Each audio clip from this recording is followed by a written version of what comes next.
السلام علیکم ورحمۃ اللہ وبرکاتہ۔ رمضان کا آخری عشرہ اللہ تعالیٰ نے لیلۃ القدر کو ان 5 راتوں میں چھپایا ہوا ہے۔ پہلے یہ تعیین کے ساتھ مقرر ہو کر آ رہی تھی۔ آپس کے جھگڑے ایسی نحوست ہیں کہ آپ خیمے سے باہر آئے، 2 صحابہ آپس میں ان کی کوئی تلخی ہوگی، ان کی آوازیں اونچی ہوں گی، جھگڑا بڑھ گیا تو آپ نے باہر تشریف لا کے فرمایا کہ میرے اللہ نے مجھے شب قدر بتا دی تھی کہ فلاں رات ہوا کرے گی، لیکن تم لوگوں کے جھگڑے کی وجہ سے اللہ تعالیٰ نے اس کو اٹھا لیا اور چھپا دیا، اور اب تم اسے طاق راتوں میں تلاش کرو، 21 میں، 23 میں، 25 میں، 27 میں، 29 میں اس کو تم تلاش کرو۔ آپس کا اختلاف صحابہ کا تھا، 2 صحابی آپس میں کس بات پہ الجھ گئے پتہ کوئی نہیں۔ بظاہر تو وہ ایک تعیین اور ایک مقرر عدد، مقرر رات اٹھ گئی، لیکن یہ بہت بڑی خیر ہوئی۔ اگر یہ رات متعین ہوتی کہ 21 کی رات شب قدر ہوا کرے گی، یا 27 یا 23 یا 25 یا 29، اور آنے والے زمانے میں غفلت تو ہونی تھی، جہالت بھی ہونی تھی، نافرمانی بھی ہونی تھی۔ رات متعین ہو، لوگوں کو پتہ ہو آج شب قدر ہے، پھر لوگ نافرمانی کرتے تو نقد عذاب آتا۔ تو اللہ تعالیٰ نے اس چھپانے میں بھی اپنی رحمت کو شامل حال کیا۔ جب ایک آدمی شراب پی رہا ہے، اسے پتہ ہی نہیں شب قدر، کسی کو بھی نہیں پتہ کہ آج ہے۔ ہم تو 5 راتیں چھوٹی انشاءاللہ جا کے، آپ تو ویسے ہی علم میں مصروف ہیں، تو چلو آپ کی برکت سے ایک حدیث بھی یاد آ گئی۔ ابو ہریرہ رضی اللہ تعالیٰ عنہ فرماتے ہیں مدارست العلم ساعتاً، دارس یدارس، ایک دوسرے کے ساتھ علمی محاورہ کرنا، یا جس کو آپ تکرار کہتے ہیں، مدارست العلم ساعتاً خیر من احیاء لیلۃ القدر عند الحجر الاسود۔ اللہ اکبر، تم تو بڑے مالدار ہو یار، ہیں ماشاءاللہ۔ آپ کی رات اللہ کے فضل سے علم میں گزرتی ہے، تو اور لوگ بھی بیٹھے ہیں، میں ترجمہ کر دیتا ہوں۔ چند گھڑی، تھوڑی دیر کا علمی مذاکرہ، علمی گفتگو، علم کی طلب میں، علم کی تلاش میں، مناظرہ نہیں ہے، لڑائی جھگڑا نہیں ہے، علم کی طلب اور تلاش میں تھوڑی دیر علم کا مذاکرہ اور علم کی بات چیت، یہ حجر اسود کے سامنے کھڑے ہو کر لیلۃ القدر میں ساری رات نفل پڑھنے سے بہتر ہے۔ لیلۃ القدر بذات خود خیر من 1000 شہر ہے، ٹھیک ہو گیا، اور حرم کی ایک نیکی 1,00,000 کے برابر ہوتی ہے، یہ بھی ٹھیک ہے، معلوم ہے، حرم مکہ کی ایک نیکی 1,00,000 کے برابر، تو یہ رات حرم میں 1,00,000 راتوں کے برابر ہوگی۔ 1,00,000 کو 1000 سے ضرب دیں تو کتنا بنے گا؟ مولوی شاید بتائے گا، حساب اچھا کر کر۔ 10 کروڑ مہینے بنتے ہیں،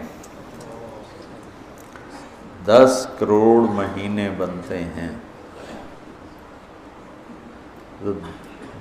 10 کروڑ مہینوں کے سال بناؤ، لاکھوں سال بنتے ہیں، ہزاروں سال بنتے ہیں۔ تو علم کا مذاکرہ، علم کی طلب میں، علم کو سیکھنے کے لیے تھوڑی دیر بیٹھنا، وہ حجر اسود کے سامنے لیلۃ القدر میں ساری رات نفل پڑھنے سے بہتر ہے۔ یہ تو ہو گیا عام دنوں میں۔ جب یہ علم کی طلب رمضان میں ہو تو ہر عمل پہلے ہی 70 گنا بڑھ جاتا ہے۔ فرض علم کی طلب تو فرض ہے، تو فرض 70 گنا ہو جاتا ہے، نفل فرض بن جاتا ہے، تو اس کو ملٹیپلائی کرنے کے لیے کوئی کمپیوٹر بھی کام نہیں دے گا۔ یہ آپ اللہ کے فضل سے آپ کی ساری ہم نے 25 کو چھٹی رکھی ہے، 2 راتیں گھر جا کے جاگ لینا، ایک 27 کی ایک 29 کی، تو انشاءاللہ تو اب ویسے بھی آج کل راتیں چھوٹی ہیں، تو یقیناً ایک رات تو ہوگی اس میں، 5 راتیں اگر ہم جاگ لیتے ہیں یقیناً ایک رات اس میں شب قدر ہے۔ تو اللہ کے نبی شد المیزر ان آخری عشرے میں خوب محنت فرماتے، کمر کس لیتے، اور ساری زندگی اعتکاف بیٹھے۔ آپ نے کبھی اعتکاف نہیں چھوڑا، فتح مکہ پہ چھوٹا، لیکن شوال میں آ کے بیٹھے، 1 مہینہ پورا اعتکاف کیا، پھر 20 دن کیا، پھر 10 دن، پھر 9 رمضان میرے نبی کو ملے، 9 رمضان۔ تو 1 میں اعتکاف چھوٹا اور باقی میں آپ نے مسلسل اعتکاف فرمایا۔ لیلۃ القدر کی صرف تلاش نہیں بلکہ اعتکاف اللہ کے در پر پڑ جانا ہوتا ہے۔ تو اعتکاف اللہ کے در پہ پڑ جانا ہے، اور اعتکاف والوں کو فضیلت ہے کہ وہ سوئے بھی ہوں تو ان کے لیے عبادت لکھی جاتی۔ باقی ہمارے جیسے لوگ تو نفل پڑھیں گے تو عبادت لکھی جائے گی، قرآن پڑھیں گے تو عبادت کا اجر لکھا جائے گا، اور اعتکاف والا سویا بھی ہو تو قلم اس کا چلتا رہتا ہے۔ اللہم لک الحمد کما انت اہلہ فصل علی محمد کما انت اہلہ وفعل بنا ما انت اہلہ انک اہل التقوی و اہل المغفرہ۔ یا اللہ، یا اللہ، آخری عشرہ شروع ہو چکا ہے، تیری مغفرت کا، جہنم سے خلاصی کا ہے۔ ساری امت محمد کو جہنم سے نجات عطا فرما دے، ساری امت محمد کو جہنم سے نجات عطا فرما دے، ساری امت محمد کو جہنم سے نجات عطا فرما دے۔ پوری دنیا انسانیت کو کلمہ نصیب فرما دے، پوری دنیا انسانیت کو کلمہ نصیب فرما دے، پوری دنیا انسانیت کو کلمہ نصیب فرما دے۔ جو تیرے علم میں فرعون ہیں، شداد، حامان، قارون ہیں، ان کے وجود سے دھرتی کو پاک فرما دے، اور اسے امن کا، عزت کا، آبرو کا، شرم و حیا کا گہوارہ بنا دے۔ پورا عالم بے حیائی کی لپیٹ میں ہے، کفر کی لپیٹ میں ہے، میرے مولا اسے تو حیا کی چادر پہنا دے، ایمان کا نور عطا فرما دے۔ یا اللہ، تیرے بندے جتنے اعتکاف میں بیٹھ چکے ہیں ان سب کے اعتکاف کو قبول فرما اور ذریعہ ہدایت فرما۔ حرمین میں جتنے تیرے بندے بندیاں اعتکاف میں بیٹھے ہیں ان کے اعتکاف بھی قبول فرما اور ذریعہ ہدایت فرما۔ یا اللہ، تو ہماری یہ چھوٹی سی ایک کاوش، ایک حقیر سی کوشش، اسے بھی یا اللہ قبول فرما اور اسے ذریعہ ہدایت بنا۔ یہ قرآن سے ہمارے دلوں کو جوڑ دے، سیرت سے ہمارے دلوں کو جوڑ دے۔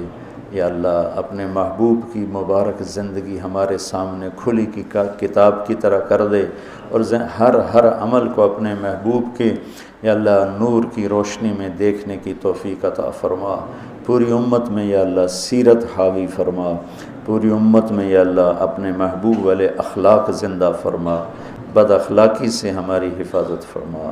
میرے دیس کو چوری ڈاکے سے بچا، ظلم و ستم سے بچا، قتل و غارت سے بچا، جھوٹ فراڈ سے بچا، سود اور رشوت سے بچا، یا اللہ ملاوٹ اور کھوٹ سے بچا۔ یا اللہ، میرے دیس سے تو بدکاری کے اڈے ختم فرما، شراب کے اڈے ختم فرما، جوئے کے اڈے ختم فرما۔ یا اللہ، آنے والی حکومت نیک دل، رحم دل لوگوں کی نصیب فرما۔ ہمیں یا اللہ ایسے لوگوں کے حوالے نہ فرما جو بددیانت ہوں، جو دھوکے باز ہوں، جو مفاد پرست ہوں۔ ہمیں ایسے لوگوں کے حوالے فرما جو ملک کے، قوم کے، عوام کے خیر خواہ ہوں، ان کے درد کو اپنا درد سمجھیں اور ہمارے غم کو اپنا غم سمجھیں، ہمارے دکھ کو اپنا دکھ سمجھیں۔ ہمیں ایسے نیک لوگ نصیب فرما۔ یا اللہ، جہاں جہاں یہ میرے ساتھ لوگوں نے ہاتھ اٹھائے ہوئے ہیں تو سب کے حق میں ان کی دعائیں قبول فرما، ان کی حاجات کو پورا فرما۔ آمین۔